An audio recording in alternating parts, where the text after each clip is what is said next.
Before we get into today's show, let me tell you about the latest deal from Mike Lindell, MyPillow. Once again, the big box stores have canceled their orders simply because they don't agree with Mike Lindell's politics. They don't like it because he supports President Trump. Well, he's going to pass that savings on to you. No more middleman. And boy, does he have some great deals on the Giza Dream sheets and the Percal bed sheets. Listen to this. Giza Dream queen size, normally $139.98. Your wholesale price, $69.99 when you use promo code Joey. King size, only $79.99. The Percal queen size, normally $89.98. Your wholesale price, $29.98 when you use promo code Joey. Just call 1-800-893-4059 or go to MyPillow.com. Always use promo code Joey. Free shipping options available. This allotment's not going to last very long. When they're gone, they're gone. MyPillow.com. Promo code Joey. Thanks for joining me in the PhD Weight Loss and Nutrition Studios. To lose weight for the last time, visit myphdweightloss.com. In a very decisive move, President Trump seized D.C. police control as U.S. Attorney Jeanine Pirro says that she will target the what she called absurd teen crime laws that are allowing teen thugs to run loose on the streets of our nation's capital. We have those details. 3 people were killed and several others, including a child, were injured in a shooting at a Target north of Austin, Texas yesterday. We have that update for you as well.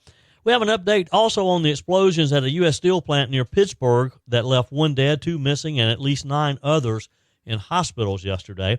And a series of resignations by state legislators will lead to several special elections later this year. We have all the details of who resigned and who's expected to run.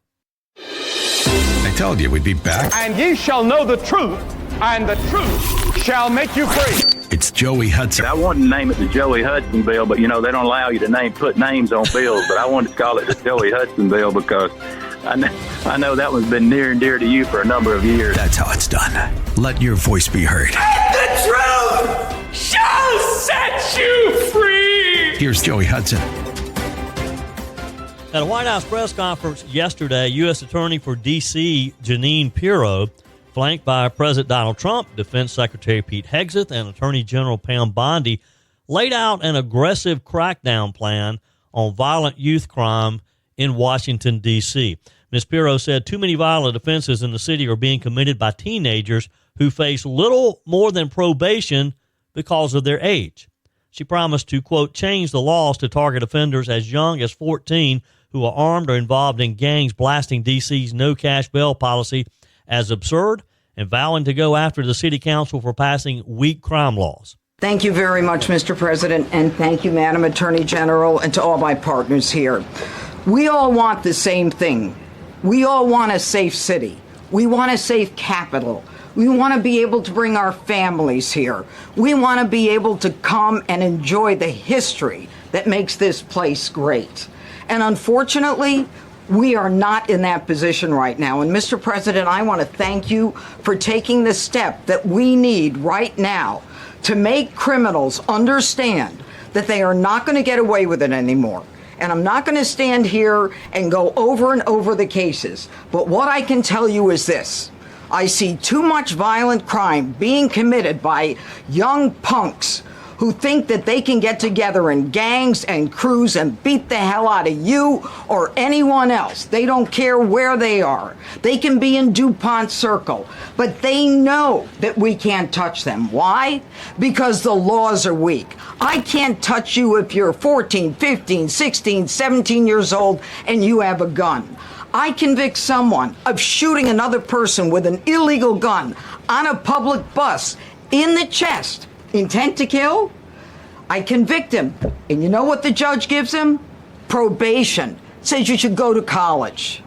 We need to go after the D.C. Council and their absurd laws. We need to get rid of this concept of, no cash bail. We need to recognize that the people who matter are the law-abiding citizens. And it starts today. But it's not going to end today, because the president is going to do everything we need to do to make sure that these emboldened criminals understand we see you, we're watching you, and we're going to change the law to catch you. And my final note is this. These kids understand that the jurisdiction is through the state attorney general, Brian Schwab. I did a poster of the young man from Doge who was beaten bloody with a severe concussion, a broken nose. And then I did a poster of what happens to those kids, because I can't arrest them, I can't prosecute them. They go to family court, and they get to do yoga and arts and crafts. Enough. It changes today. Thank you, Mr. President. Now, President Trump used the same event to announce a temporary federal takeover of public safety in D.C. It's going to include deploying hundreds of D.C. National Guards within the city, temporarily seizing control of the Metropolitan Police Department from the mayor and city council, a new push to clear homeless encampments, moving people far from the Capitol. That's a quote, far from the Capitol, he said, if they accept housing and jailing criminals instead of releasing them, putting them in jail, not letting them run loose on the streets. Now, Ms. Pirro's rhetoric was sharp. She called the offenders young punks and pledged to put law-abiding citizens first, signaling that the administration is prepared to override local autonomy in the name of public safety. This move essentially sets up a direct federal versus local political clash over a crime policy, over policing, over juvenile justice in the district, and it also mirrors President Trump's earlier threats to federalize D.C. during periods of unrest. So what does this look like exactly? And you have to understand, you have to remember that D.C. is unique in the way that it is formed. Yes, it is a city of its own, but it's the District of Columbia. It was established as the home of our federal government, and there's some things that they cannot do without the federal government's consent, without the U.S. Congress's consent. So here's the legal landscape of what President Trump can and cannot override when it comes to policing and crime policy in D.C., plus where it gets a little murky, I guess, and maybe challenging. So let's start with the makeup. The federal district governed under the D.C. Home Rule Act of 1973. D.C. has its own mayor and council, but Congress retains plenary authority under Article 1, Section 8, Clause 17 of the U.S. Constitution to legislate for the district. Congress can at any time override local laws or strip local authority. So basically, the D.C. City Council serves at the pleasure of the U.S. Congress because they can take it away as easily as they gave it to them. The president has direct authority over certain D.C. functions as well through the Department of Justice and through the Department of Defense. That's why the Defense Secretary Hegseth was there in attendance today. So what can the president do like right now without Congress? According to some research and some of the reports that I've read, he can deploy the National Guard, which he's doing. Unlike state National Guards controlled by governors, the D.C. National Guard reports directly to the president through the Secretary of Defense. He can take direct control of the police department, which he announced yesterday.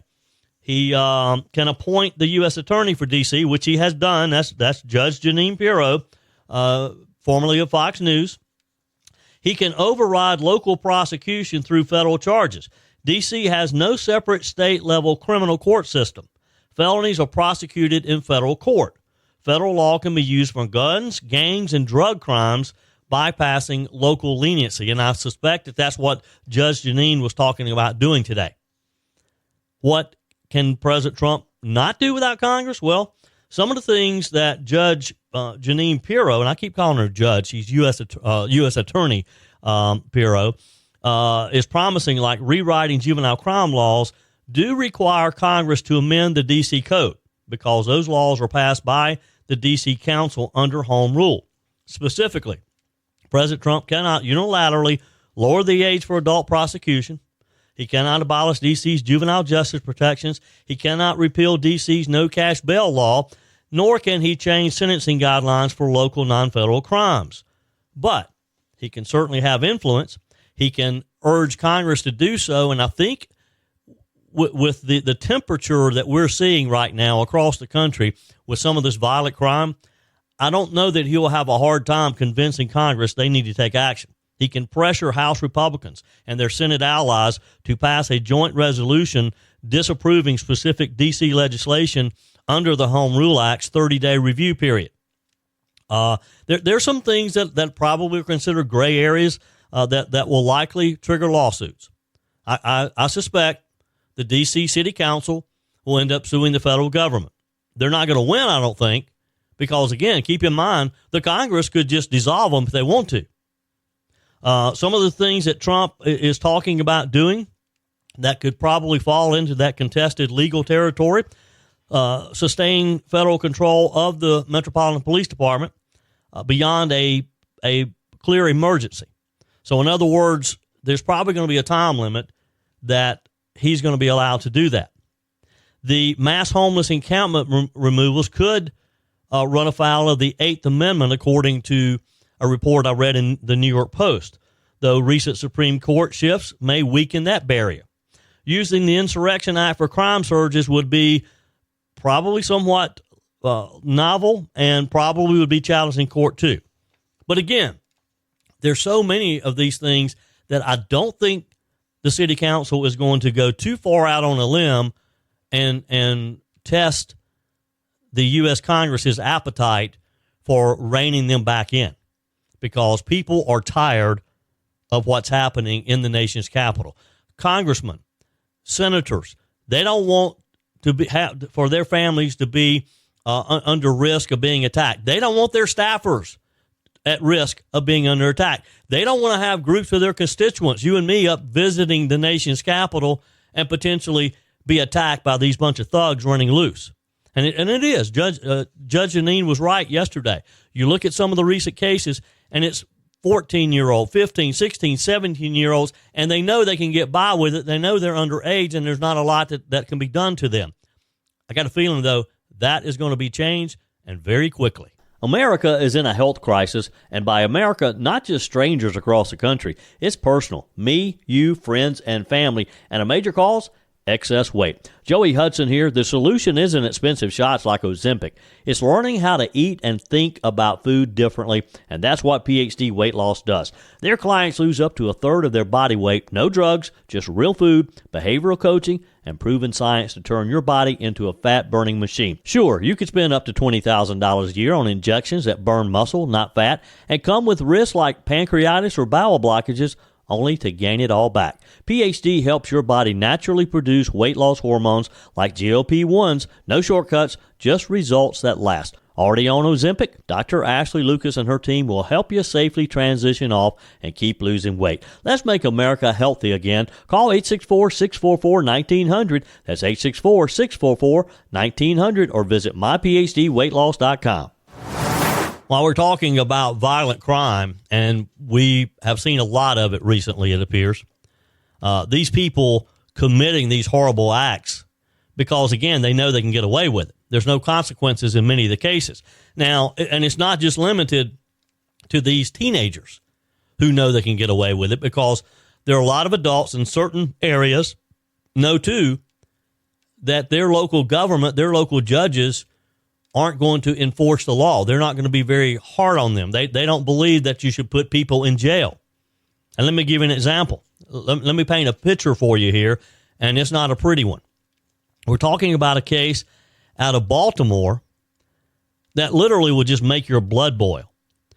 Two elderly pro-life activists, Mark Crosby, 73 years old, Dick Schaefer, 80 years old, they're out on the sidewalk in May of 2023, a couple years ago. They're outside of a Planned Parenthood. Again, peaceful demonstration. They're opposed to abortion. They'd been there before, doing exactly what they were doing that day. Then along comes a guy named Patrick Bryce. Things get a little heated. Words are exchanged. But then, and this is all on the video, of course. You can see it. Bryce turns, runs up behind the 80-year-old Schaefer, and body slams him into a concrete planter. He just drops him. I mean, immediately. It's painful to watch. Now, Crosby, remember, he's 73. He sees this, and he tries to help his friend. What happens next? Bryce throws Crosby to the ground, straddles him, pummels him in the face, just beats him relentlessly in the face. Then, and this part will make you sick, kicks him in the head before casually just walking away. just as if he has not a care in the world. Crosby ends up in the hospital for 3 days. Fractured skull, broken eye socket, permanent blindness in his right eye. Permanent blindness in his right eye, let me repeat. This man's life is changed forever. So you think, okay, this guy Bryce, he's toast. He's going to prison for a long, long time. Well, you're wrong. No. This went before Baltimore City Circuit Judge Yvette Bryant. She actually acquitted Bryce of first-degree assault, said Crosby provoked him. Provoked him. Folks, verbal provocation is not a free pass to beat the daylights out of a senior citizen. The old sticks and stones saying. And this is the crazy thing. We're seeing this argument here in the upstate of South Carolina. The case of the 3 black Daniel High School players beating the white high school player. Now you've got the NAACP and some of these other activist groups saying, well, these kids, they were called the N-word and things were a little bit hot and they should be given a break. They should be allowed to come back to school. Now, we don't know exactly what punishment was given to them because it's private and the schools never release that. But, word gets around and students know that they evidently have been suspended from school and the football team, which is what they should have been done. But these groups are saying, oh, they were just youngsters and they should be allowed to go back to school. Well, these adults, some of these adults think the same thing. This guy, this Bryce guy, the judge says, well, he was provoked. And the sentence, you ready for this? He was sentenced to 1 year of home detention, 3 years probation, 0 zip jail time. He gets to sit at home with his TV, his internet, his snacks, and call that punishment. And this one guy lost sight in one eye for the rest of his life. I mean, what is wrong with our court system? What is wrong with these judges? This is why people don't trust the justice system anymore. In Maryland, second-degree assault can get you up to 10 years. The victims here are elderly. The injuries are permanent. The whole thing is caught on video, so it's not like we don't know exactly what happened. You can see it. It's pretty violent. But apparently, if you're in Baltimore and you beat up the wrong kind of victim, you can walk free or sit at home for a year and watch movies. And here's the other kicker. If the roles were reversed, if a pro-life activist had tackled a Planned Parenthood volunteer and blinded them in one eye, you and I both know they'd already be serving a decade behind bars. No hesitation, no mercy, no grace. We know that, don't we? This isn't just about one case, though. It's about this double standard that you've got these liberal justices passing out. It's about the so-called justice being handed out based on politics instead of the law and the politics of the judge, the way the judge believes. And it's about these judges who seem more interested in protecting offenders than protecting the victims. Because these 2 senior citizens were the victims. No doubt about it. And this guy, this judge, really kind of turned him into the victim because of the verbal altercation. These 2 older guys said some things to him they shouldn't have said. They hurt his feelings. So he just beat them and got away with it. I mean, what would you do if you were running things in Maryland? I'll tell you what I'd do. I'd say we need mandatory prison time for violent assaults on seniors. No more home detention. You lay your hands on someone's grandmother or grandfather like that, you lose your freedom, period. And actually, that should apply to anybody. You beat somebody because you don't like something they said to you. You beat them to the point that they lose eyesight in one of their eyes. You should go to jail. Not home to watch movies. Not home to watch Netflix and eat popcorn. And here's something else. The DOJ could actually step in here under the FACE Act. That's a federal law that protects both sides of the abortion debate from violence. But don't hold your breath because lately the FACE Act's been used almost exclusively against pro-lifers. Against pro-lifers, not for them. Bottom line here is Baltimore just sent a loud, dangerous message. if you pick the right target and you come up with the right story, oh, he called me a name, or he said, he yelled at me, you can get away with it. And that's a message every decent American should reject. People in Baltimore, they should be at the doorsteps of that judge and demanding that she take action.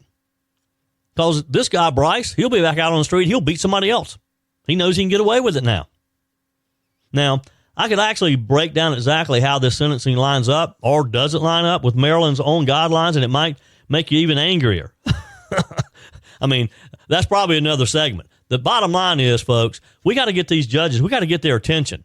They need to understand they have to protect the victims, not the violent criminals. I know we've talked a lot in today's show about crime. This has sort of been the crime show. I mean, we talked about D.C. and what the president announced yesterday, and just some of the craziness that's going on.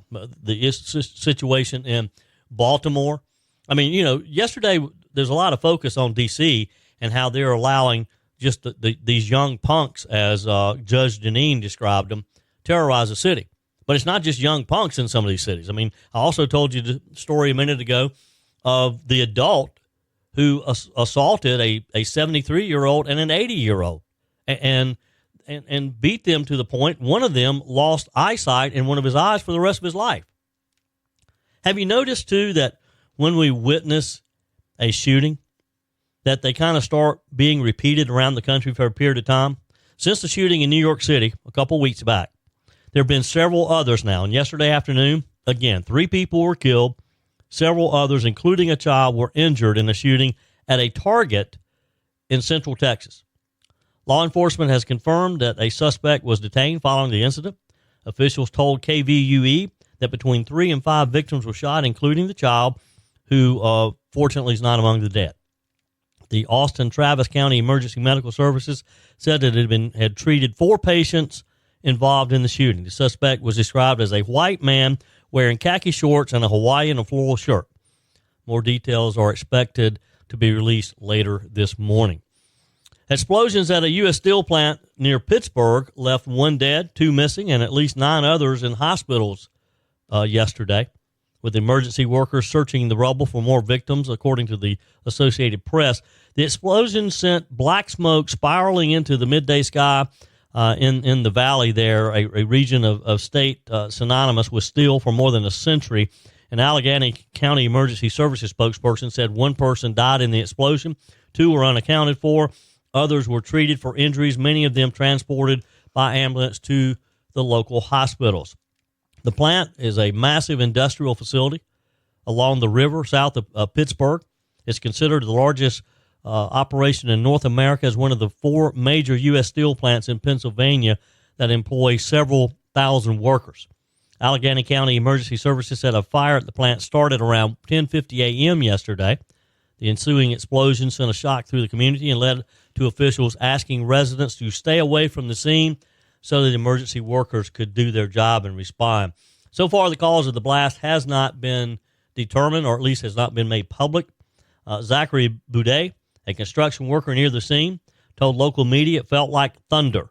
Shook the scaffold, shook my chest, and shook the building. And then when we saw the dark smoke coming up from the steel mill and put 2 and 2 together, it was something, we realized something bad had happened there. Back in June, U.S. Steel and Nippon Steel announced that they had finalized a historic partnership, a deal that gives the U.S. government a say in some matters and comes a year and a half after the Japanese company first proposed its nearly $15 billion buyout of this iconic American steelmaker. The pursuit by Nippon Steel for the Pittsburgh-based company was hesitant. There's some hesitation because of national security concerns and because of presidential politics. It was something that President Donald Trump does not want a foreign company, particularly one the size of Nippon, to have controlling interest of a U.S. steelmaker. So we hope that things settle down there. We hope that there are no more fatalities discovered as they're sorting through the rubble. All right, let's get into something here. Of course, you've heard the news that President Trump is about to sit down face to face with Russian President Putin. And yes, on our turf, on U.S. soil, in Alaska, this Friday. Now, not for nothing, this is the first time that the two have met since Putin rolled tanks into Ukraine, and Trump's going in saying, I'm going to tell him, you've got to end this war. It's going to be interesting to watch. I just wish, I'm headed to Alaska Friday too, unrelated. I'm headed to get on a cruise ship with several hundred patriotic radio listeners. This is part of our Patriot Alaska cruise. Mike Gallagher, Larry Elder, Joe Piscopo, Chris Tegal, Jen Horn from the Morning Host in L.A. We're going to play host to just a group of listeners and have a great time. But yeah, we leave Seattle and make our way up through Alaska. So it's going to be interesting to be in that region while this is taking place. Now, here's the interesting part. Ukrainian President Zelensky, he's not at this meeting. Not yet, anyway. Trump says this first round with Putin, if it goes well, then he's going to arrange a second meeting with Trump, Putin, and Zelensky all together. Kind of a let's bring the three of us into a room, lock the door until there's a deal. And that's what Donald Trump does best, is negotiate these deals. Trump's being pretty blunt here. He's not talking about Ukraine magically getting all of its land back. He says there's going to be some swapping, some changes in land. Now, that's a big deal because Ukraine's constitution says you can't give up territory without a nationwide vote. President Trump made it clear he's frustrated with that. His line was basically, you can go to war without asking, but you need permission to end it. Question mark. He also says he'll know within 2 minutes if the meeting's going to work. And if not, he says, he's ready to just walk away and say, good luck, you're on your own. There's also the Orban factor. Trump says he's talked to Hungarian Prime Minister Viktor Orban, who laughed at the idea of Ukraine winning this war outright. Orban's take was Russia's is a massive country. They've survived wars in the past. That's who they are. That tells you where some of the thinking is behind the scenes, and that's sort of what a lot of people have been paying attention to. Trump's playing the economic pressure card. He slapped a 50% tariff on India because India's number 2 energy customer behind China. He says that move was a big blow and helped get Putin to the table. Now, what's his goal for this summit this week? A ceasefire, and he wants it to happen quickly. But it appears he's leaving himself some room to walk away if he gets into the room and he realizes that Putin is not really serious, that this is more show than substance. Bottom line here is this is going to be one of those moments where the whole world is watching, and in Trump's words, we'll know in 2 minutes if it's working or not. It's going to be pretty quick. We're going to know pretty quickly if, in fact, there's a deal to be made. This is one of those things, you know how lawyers like to predict what a jury's going to do, and they have certain situations where if the longer it takes, it's better for the defense. The shorter it is, it's better for the prosecutor.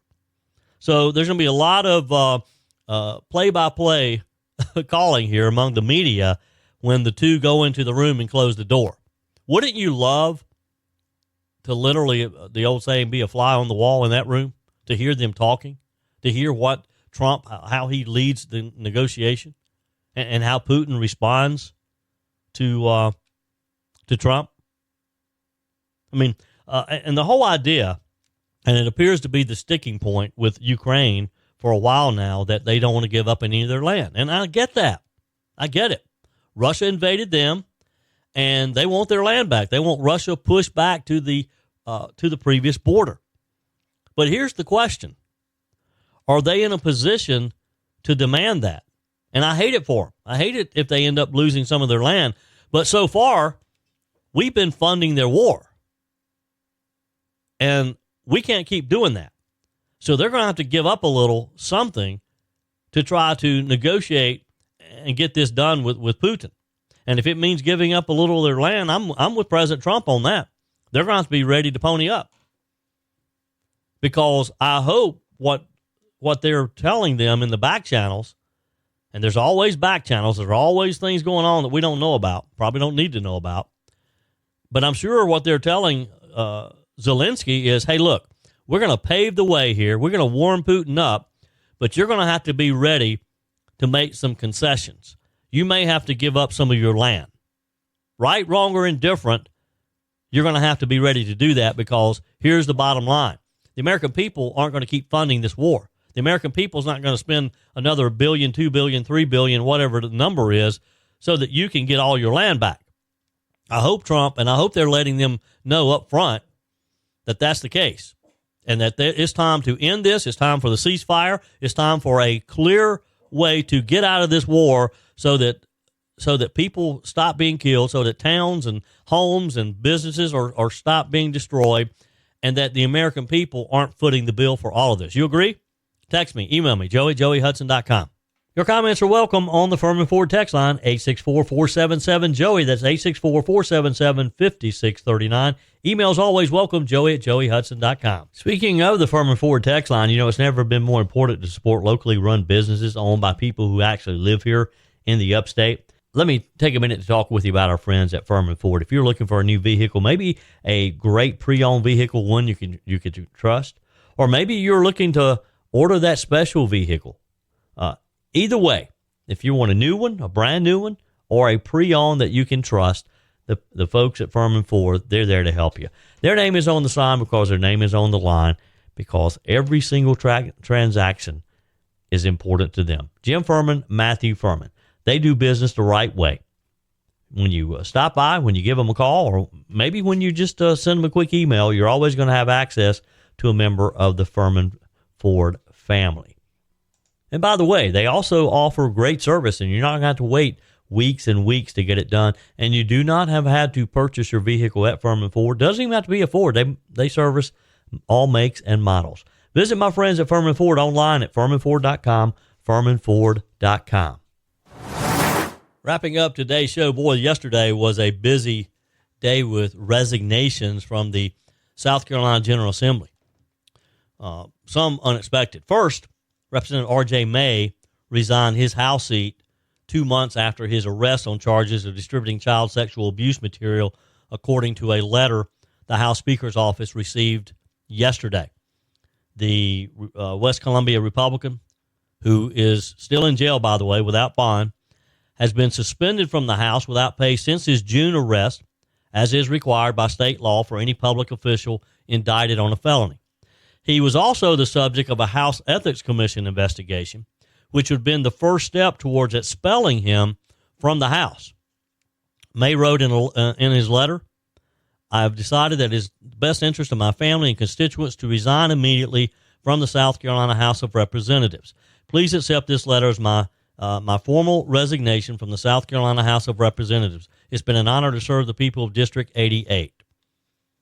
And with that, R.J. May is no longer a member of the South Carolina House. As required by law, the election for May's seat is expected to take place December 23rd, the month before the legislative session begins. Filing would open August 29th, with the primary election taking place October 21st, according to the South Carolina Election Commission.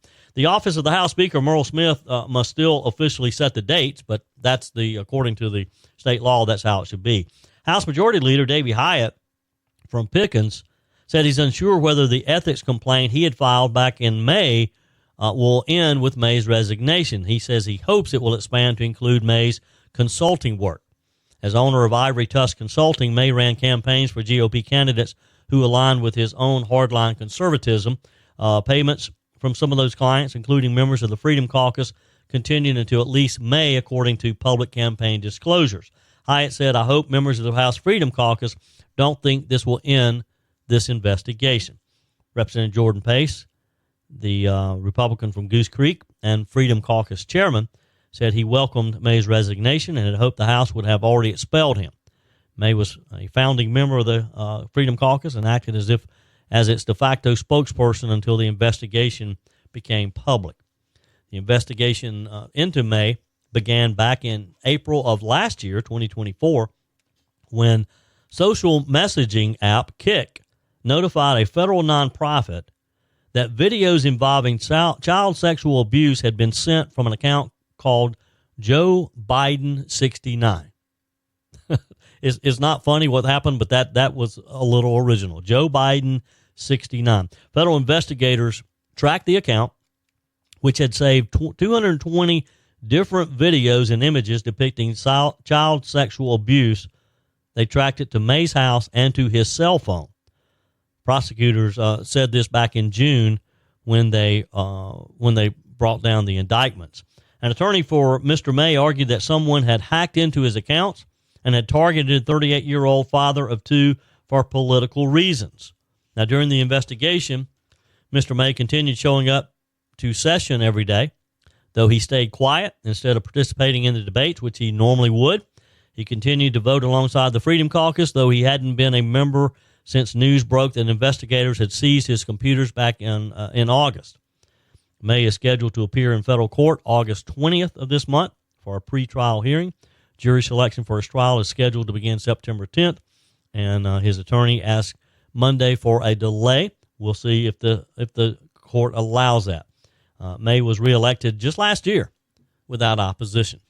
It's a sad situation. It's sad for this young man and for his family. Sad situation for the families of the victims of the children depicted in those videos. It's just sick to know that things like this happen. Of course, he's innocent until proven guilty. And if they prove, if Mr. May and his attorneys are able to prove that he was somehow hacked, then, somebody needs to look into this and see how something like this could be prevented in the future. But knowing law enforcement as I do, they typically don't make mistakes like that. Also, I said there were several resignations yesterday. State Senator Roger Nutt resigned his upstate seat yesterday as well after being diagnosed with Alzheimer's. The Republican from Spartanburg County, more to be specific, released a news statement saying that for the best of his family and for himself, that he felt it was time to step aside. Representative Bobby Cox from Greer has announced that he will run for Senator Nutt's seat representing parts of Spartanburg and Greenville counties. This is a district that has a few precincts in Greenville. It's primarily Spartanburg, but there is some Greenville components, and that's where Bobby Cox lives. He's the representative for that district that kind of overlaps there. And to do so, Representative Cox also resigned yesterday from his House seat so that a special election could be held for his House seat at the same time, which would save taxpayers some money. Senator Nutt is 59 years old. He's the father of three. He spent a decade on Spartanburg County Council before winning the seat in the State House in the 2020 election. He was elected to the State Senate just last November after emerging as the victor in a very contentious four-way GOP primary for the open seat. The seat was open, of course, because Senator Scott Talley retired, decided he would not seek re-election. Senator Nutt has been receiving medical treatment according to his release for what he believed were symptoms of long COVID, in which symptoms of the virus linger after the infection, of course, has ended. Doctors instead determined that Senator Nutt had neurodegenerative disorder, Alzheimer's disease, according to the news release. In a statement, he said, "While we are saddened by this news, we will face this trial with faith in the grace of God that has sustained our lives, our marriage, and my career in public service for nearly 15 years.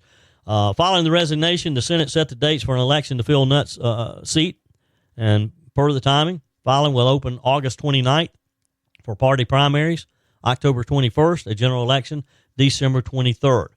Again, voters just elected Senator Nutt last fall. It was a close, very close race. You may remember that there was a runoff between Roger Nutt and former Senator Lee Bright. And Bright placed first in the four-way primary on the first ballot. Nutt came back, ultimately defeated Bright in the runoff, by fewer than 150 votes. So it's going to be interesting to see if anybody else gets into this race, whether or not Bobby Cox is the only one, or if Senator Bright gets back in, or maybe there's someone else out there. While in the state house, Roger Nutt voted with the Freedom Caucus most of the time. He was not formally a member. He had said he did not want to join the group that had split off from the Republican caucus out of fear of limiting his options, he said. But he did pretty much vote with them. During his this session in the Senate, Senator Nutt sponsored a bill that would allow nursing home residents to select one person allowed to continue visiting in case of an emergency like another pandemic. Even in South Carolina, COVID-19 rules kept loved ones locked out of the nursing homes for more than a year, which was just tragic. The bill passed the Senate, but did not get a hearing in the House, at least not this year. It's still there because this was year one in a 2-year session. That's it for today's show. Tara's up next, followed by Mike Gallagher. I'm back again tomorrow at 5 a.m. and more of Sunrise Carolina. Until then, remember, folks, God's got this. He's still in control. That's it for today's edition of Just the Truth. Thanks for joining me in the PhD Weight Loss Studios. To lose weight for the last time, visit myphdweightloss.com. If you haven't joined my mailing list yet, visit my website, joeyhudson.com. Click on the Connect with Joey button so that you can receive our emails and the most up-to-date news. Also, join me on my YouTube channel. Be sure and like, comment, and subscribe. Just search for Joey Hudson. As always, thanks for spending a few minutes of your day with me. Do me a favor and forward this episode to a few friends. Just click on the share button and send to your contacts. We need to build an army of conservatives to win our country back, and we can do that by continuing to share the truth with our friends and family. Keep those comments coming via the Firmin Ford text line 864-477-JOEY. Email to joey@joeyhudson.com, and I love your messages on the MyPillow message line. Again, that's 864-477-JOEY, 864-477-5639. Be sure and take advantage of the MyPillow special, just $14.88 on the standard MyPillows when you use promo code Joey. Order online at mypillow.com or call 800-893-4053. We're back again tomorrow and hope you'll plan to join us. Until then, remember, God's got this. He's still in control.